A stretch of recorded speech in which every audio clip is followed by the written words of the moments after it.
Kannur Muzhappilangad beach ഇരുട്ടിൽ. നിരവധി വാഹനങ്ങളും ആളുകളും ബീച്ചിൽ കുടുങ്ങിക്കിടക്കുന്നു. ബീച്ചിലെ ലൈറ്റുകൾ പൂർണ്ണമായും പ്രവർത്തിക്കുന്നില്ല. അവധി ദിനമായതുകൊണ്ട് തന്നെ ബീച്ചിൽ വൻ ജനത്തിരക്കുമുണ്ട്. കഴിഞ്ഞ മാസമാണ് നവീകരിച്ച് ബീച്ച് ഉദ്ഘാടനം ചെയ്തത്. അരുൺ പൂപ്പറമ്പ കണ്ണൂരിൽ നിന്ന് വിവരങ്ങൾ നൽകാനുണ്ട്. അരുൺ പൂപ്പറമ്പ, കഴിഞ്ഞ ആഴ്ച നവീകരിച്ച ബീച്ച്, അവിടെ ഈ വൈദ്യുതി വിളക്കുകളൊക്കെ അണഞ്ഞു പോകാൻ എന്താണ് കാരണം? ദൃശ്യങ്ങൾ കാണാൻ കഴിയുന്നുണ്ട്, പൂർണ്ണമായും ഇരുട്ടാണ്, ആളുകൾ കുടുങ്ങിക്കിടക്കുകയാണോ?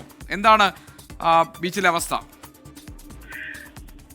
ജി കെ ഇപ്പോൾ സൂചിപ്പിച്ച പോലെ തന്നെ ഏഷ്യയിലെ ഏറ്റവും വലിയ ഡ്രൈവിംഗ് ബീച്ചാണ് മുഴപ്പിലങ്ങാട്. ഈ ബീച്ച് കഴിഞ്ഞ മാസമാണ് നവീകരിച്ച ബീച്ചും അതോടൊപ്പം തന്നെ ബീച്ചിന്റെ ഭാഗമായുള്ള പാർക്കും ഉദ്ഘാടനം ചെയ്തത്. നിരവധി അതായത് ലൈറ്റുകളൊക്കെ കത്തിച്ച് മനോഹരമായ ദൃശ്യങ്ങളൊക്കെ മുഴപ്പിലങ്ങാട് ബീച്ചിന്റെ പുറത്തു വന്നിരുന്നു. ഇന്ന് നമുക്കറിയാം അവധി ദിനമാണ്. നിരവധി സഞ്ചാരികൾ, നിരവധി ആൾക്കാർ ഈ ബീച്ചിലേക്ക് എത്തിയിരുന്നു. നിരവധി വാഹനങ്ങളും അങ്ങോട്ട് എത്തിയിരുന്നു. ആ ബീച്ചിലേക്കുള്ള റോഡ് അല്പം ഇടുങ്ങിയ റോഡാണ്, വീതി കുറഞ്ഞ റോഡാണ്. ഇപ്പോൾ പൂർണ്ണമായും ആ ബീച്ച് വെളിച്ചമില്ലാതെ ഇരുട്ടിലായിരിക്കുന്നു എന്നതാണ് നമുക്ക് അവിടെ നിന്ന് ലഭിക്കുന്ന വിവരം. നിരവധി ആൾക്കാർ അവിടെ ബീച്ചിൽ കുടുങ്ങിക്കിടക്കുകയാണ്. വാഹനങ്ങൾ എടുത്തു പോകാൻ പറ്റുന്നില്ല. ഈ വീതി കുറഞ്ഞ വഴിയാണ്, അതോടൊപ്പം തന്നെ വെളിച്ചവുമില്ലാത്തതോടെ വലിയ പ്രശ്നമാണ് അവിടെ നേരിടുന്നത്. ആൾക്കാരൊക്കെ അധികൃതരെ വിളിക്കുമ്പോൾ ജനറേറ്റർ വർക്ക് ചെയ്യുന്നില്ല, ജനറേറ്റർ പ്രവർത്തിക്കുന്നില്ല, അതുകൊണ്ടാണ് ലൈറ്റ് ഓഫ് ആയത് എന്ന വിശദീകരണമാണ് അധികൃതരുടെ ഭാഗത്ത് നിന്ന് ലഭിക്കുന്നത്.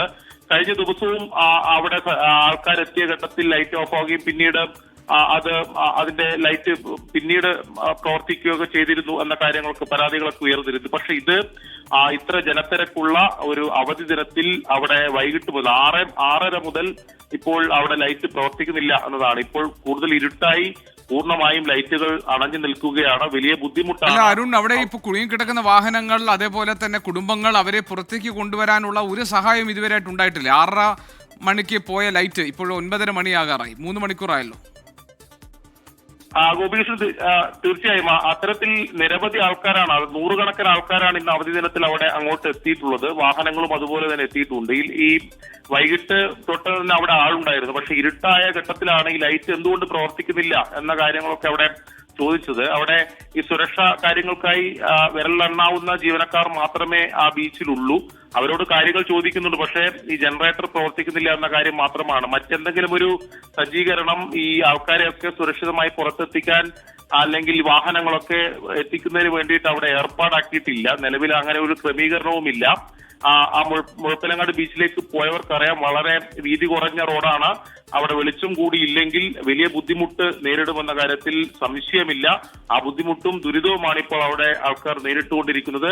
ഇത് വളരെ പ്രധാനപ്പെട്ട ആളുകളുടെ ആരുടെയെങ്കിലും പ്രതികരണം എടുക്കാൻ കഴിയുന്നുണ്ടെങ്കിൽ ആ പ്രതികരണങ്ങൾ കൂടി വരുന്ന ബുള്ളറ്റിനുകളിൽ എത്തിക്കണം. അരുൺ, മുഴപ്പിലങ്ങാട് ഏറ്റവും വലിയ ഡ്രൈവിംഗ് ബീച്ചാണ്. നേരത്തെ അരുൺ സൂചിപ്പിച്ചതുപോലെ തന്നെ അവിടേക്കുള്ള വഴി വളരെ നാരോ ആയിട്ടുള്ള, വളരെ ചെറിയ വഴിയാണ് അകത്തേക്കുള്ളത്. പക്ഷേ പിന്നീട് അങ്ങോട്ട് ബീച്ചിലൂടെ വാഹനങ്ങൾ ഓടിച്ചു പോകാം എന്നുള്ളതാണ് ആ ബീച്ചിന്റെ പ്രത്യേകത. അവിടെ 6:30 മണിക്ക് അവിടുത്തെ വഴിവിളക്കുകൾ വെളിച്ചം പോയതാണ്, ഇതുവരെ വന്നിട്ടില്ല. 3 മണിക്കൂർ കഴിഞ്ഞു. കഴിഞ്ഞ മാസമാണ് ബീച്ച് നവീകരിച്ച് അതിന്റെ ഉദ്ഘാടനമൊക്കെ കഴിഞ്ഞത്. ആ ഉദ്ഘാടന മാമാങ്കമൊക്കെ കഴിഞ്ഞ് ഏതാണ്ട് 1 മാസം കഴിയുമ്പോൾ പൂർണ്ണമായും ബീച്ചും പരിസരം ഇരുട്ടിലായ സ്ഥിതി ഉണ്ടായിരിക്കുന്നു. ഇന്ന് അവധി ദിവസമായതുകൊണ്ട് തന്നെ ധാരാളം കുടുംബങ്ങൾ ബീച്ചിൽ എത്തിയിട്ടുണ്ട്. വാഹനങ്ങളും കുടുംബങ്ങളും ഒക്കെ അവിടെ കുടുങ്ങിക്കിടക്കുന്ന സാഹചര്യമാണുള്ളത്. അരുൺ, ഇതിൽ അധികൃതരുടെ എന്തെങ്കിലും വിശദീകരണമോ അല്ലെങ്കിൽ അവരുടെ എന്തെങ്കിലും പ്രതികരണമോ നമുക്ക് കിട്ടിയിട്ടുണ്ടോ? നമ്മളും ബന്ധപ്പെട്ടിരുന്നു. അപ്പോൾ ഈ ജനറേറ്റർ ഇന്നലെ തകരാറായി എന്നതാണ് ഇവരുടെ വിശദീകരണം. പക്ഷേ അങ്ങനെയാണെങ്കിൽ ഇന്ന് അവിടെ അറിയാം, ഇന്ന് അവധി ദിനമാണ്, കൂടുതൽ ആൾക്കാർ ദിവസമാണ്. എന്തെങ്കിലും തരത്തിൽ മുന്നറിയിപ്പ് ഈ വരുന്ന സഞ്ചാരികൾക്ക്, ആൾക്കാർക്ക് നൽകണമായിരുന്നു. രാത്രി ലൈറ്റുകൾ പ്രവർത്തിക്കില്ല എന്നുൾപ്പെടെയുള്ള കാര്യങ്ങൾ സൂചിപ്പിക്കണമായിരുന്നു. പക്ഷേ ആ തകരാർ പരിഹരിക്കാൻ ശ്രമിച്ചു വരികയാണ് എന്നുള്ള വിശദീകരണം മാത്രമാണ് നിലവിൽ ഇപ്പോൾ ലഭിക്കുന്നത്. DTPC ഉൾപ്പെടെ. ശരി അരുൺ, ഏതായാലും നമുക്ക് നോക്കാം. അരുൺ പൂപ്പറമ്പയാണ് വിവരങ്ങൾ നൽകിയത്. 3 മണിക്കൂറായി കുടുംബങ്ങൾ, വാഹനങ്ങൾ ഇരുട്ടിൽ നിൽക്കുന്നു. അവിടുത്തെ കണ്ണൂരിലെ മുഴപ്പിലങ്ങാട് ഡ്രൈവിംഗ് ബീച്ചിൽ അവിടുത്തെ വഴിവിളക്കുകൾ അണഞ്ഞു പോയിരിക്കുന്നു. ജനറേറ്റർ കേടാണ് എന്നുള്ളതാണ് അവർക്ക് കിട്ടിയിട്ടുള്ള മറുപടി. മറ്റൊരു തരത്തിലുള്ള സൗകര്യങ്ങളോ അവർക്ക് പുറത്തേക്ക് കടക്കാനുള്ള ഒരു തരത്തിലുള്ള ഇടപെടലുമോ ആരുടെ ഭാഗത്തുനിന്നും ഉണ്ടായിട്ടില്ല, അധികൃതരുടെ ഭാഗത്തുനിന്ന് ഉണ്ടായിട്ടില്ല എന്നതാണ് അരുൺ പൂപ്പറമ്പയുടെ റിപ്പോർട്ടിൽ നമുക്ക് മനസ്സിലാക്കാൻ കഴിയുന്നത്.